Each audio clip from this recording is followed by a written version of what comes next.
Hi, we're here talking about my book, My Journey Home, and what it truly is about and what what got me to write it.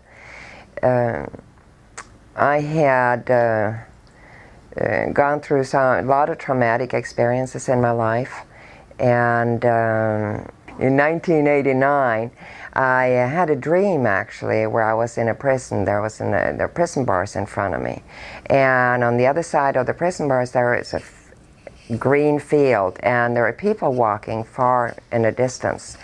And in that dream I was reaching my arms out, yelling and screaming for the people to hear me, to get me out of there. And I felt like I was buried 10 feet beneath the ground. I didn't even feel human. And it was time to take some action in my life, to retrieve me, to find my voice. And I had been married for, at that time, it was 18 years. And I asked for a divorce.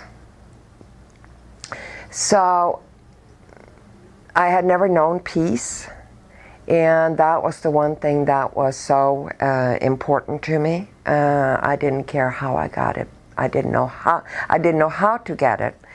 While everybody else turned to financial security, I chose to go inward, and didn't know where I was going to end up or what was going to happen, but that is what I chose, and started reading a lot of self-help books and did a lot of healing in that respect.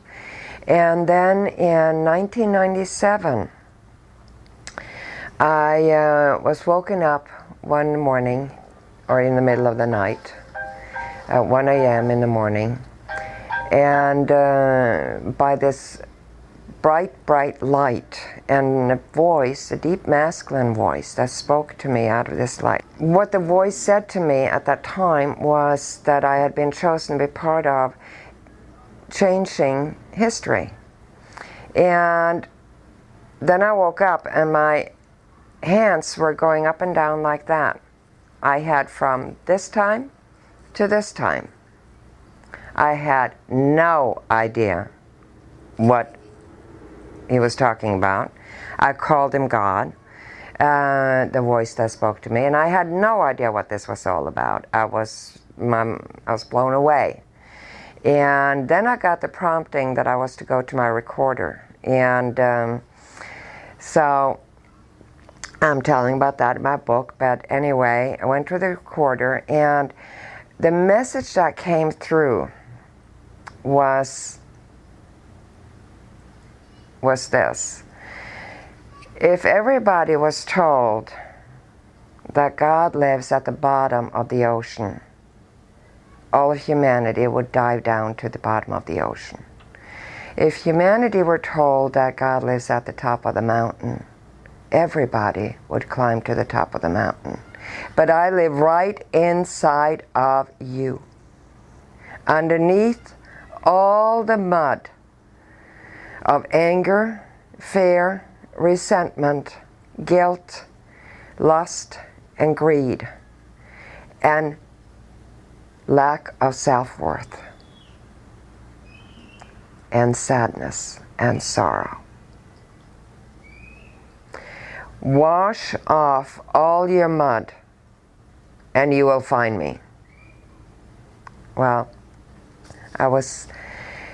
that blew me away, because I had, it was like, oh, where do I start? How do I start? Because I literally hated myself. I hated myself. I was bitter. I felt like a victim. And I didn't know how to do this. And I was more or less in a trance for 10 days. And I was shown that, as God said to me, was that when we're home, when we're out of this physical body, when we're home with everybody that's going to be in our lives, we like as road markers, and that everybody in our lives literally shows us where we are at internally inside of ourselves. So I was shown to take one person at a time and